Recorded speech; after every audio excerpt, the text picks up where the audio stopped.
I think, well, pretty much everyone learning English hits this wall, right? Where you can read something fine, but actually saying it so people understand you easily. Yeah.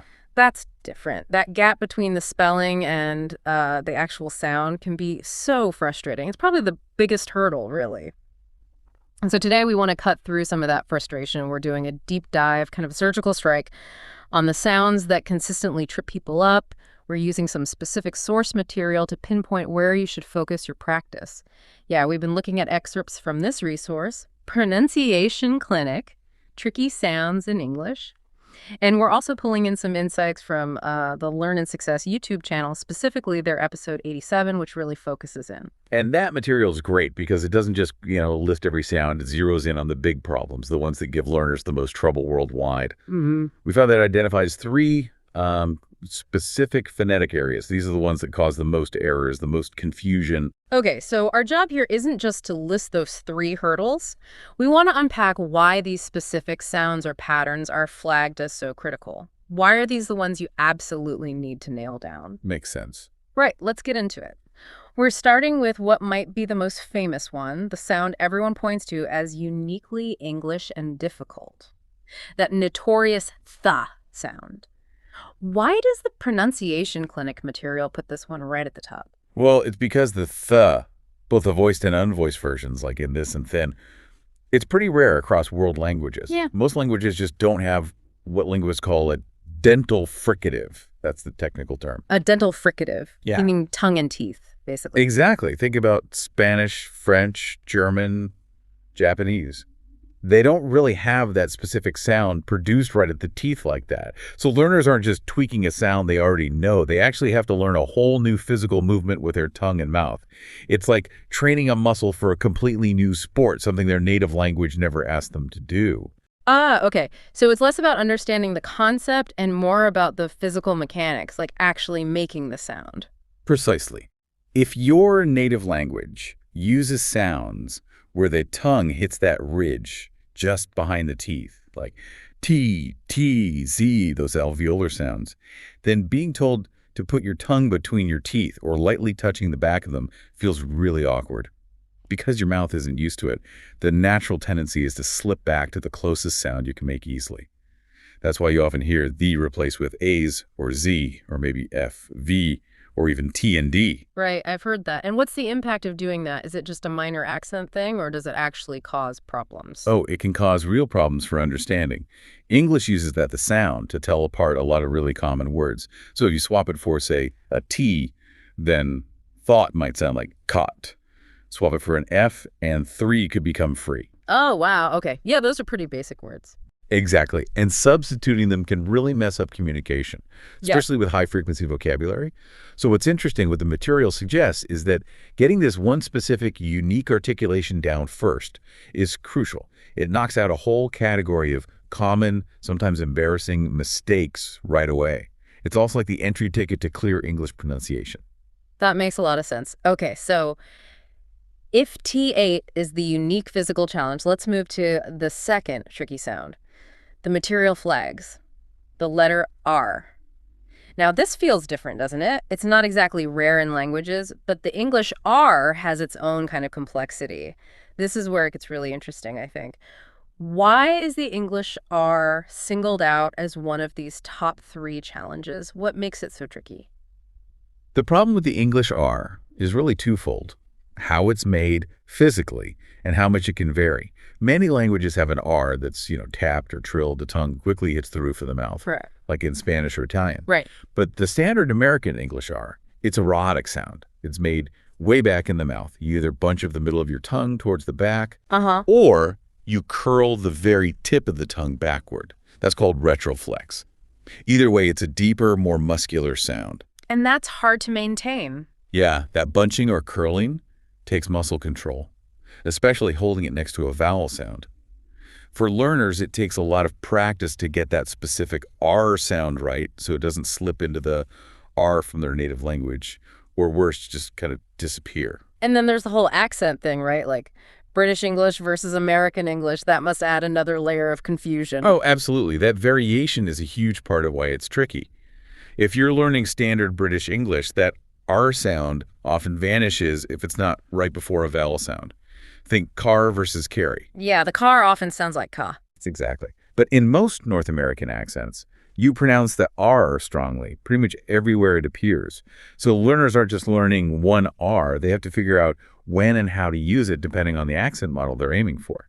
They have to train their ear to hear the difference between rhotic and non-rhotic contexts, which is, a distinction most languages just don't make. So the source material really emphasizes this. You need dedicated practice on the precise tongue movement for the English R.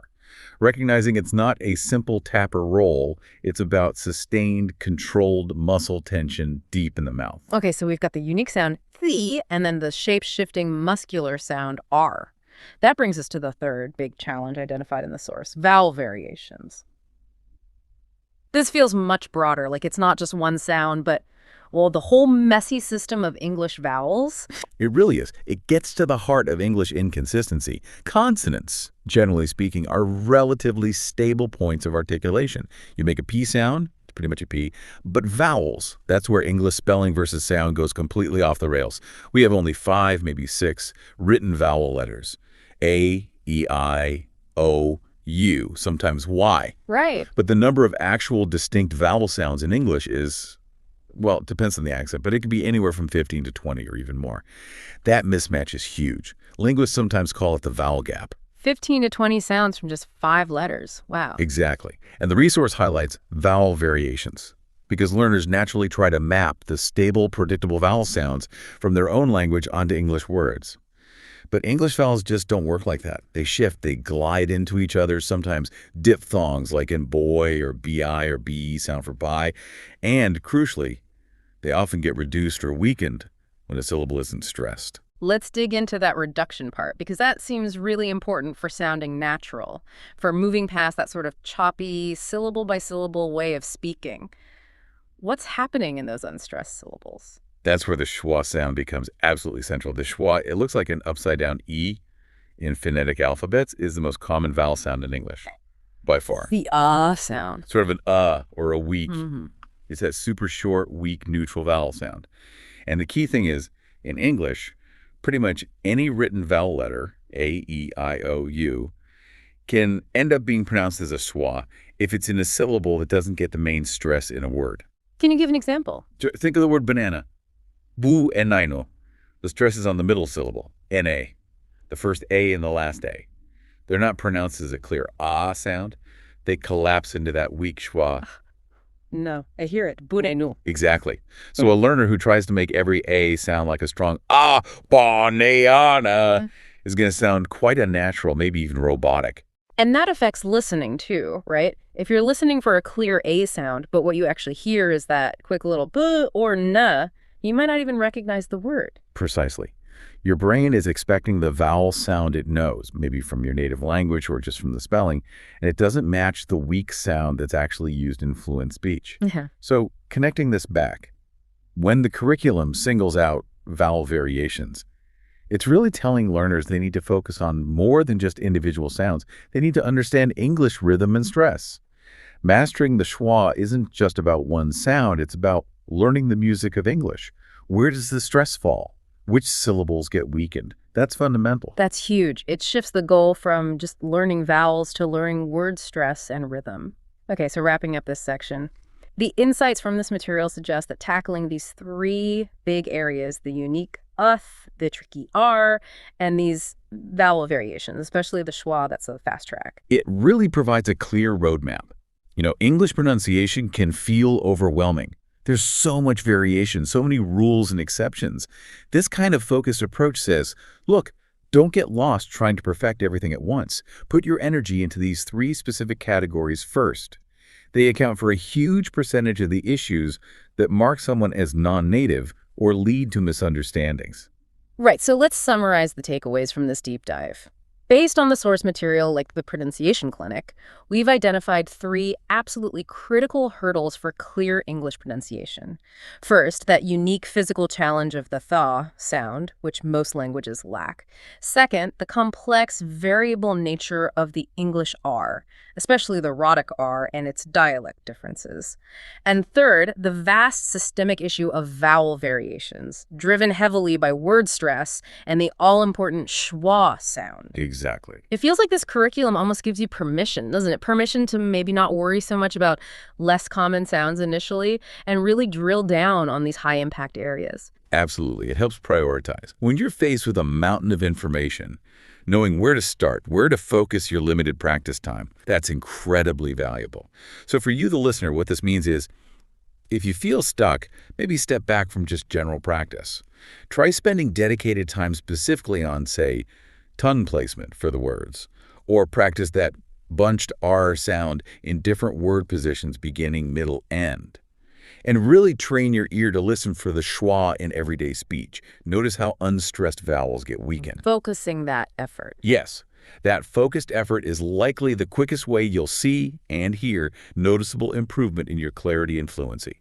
Okay, so here's a final thought for you to chew on after this deep dive. Think about your own speaking right now, your confidence level.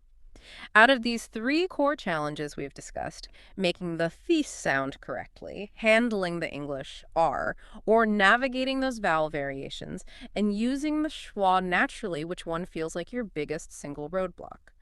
The one that maybe makes you hesitate the most, or that you suspect causes the most confusion when you speak? Identifying that specific area for yourself is probably the most powerful first step you can take. Then you can find resources, maybe like the ones we mentioned, and really target your practice. That focused work can unlock a whole new level of confidence. Thanks for joining us for this step dive.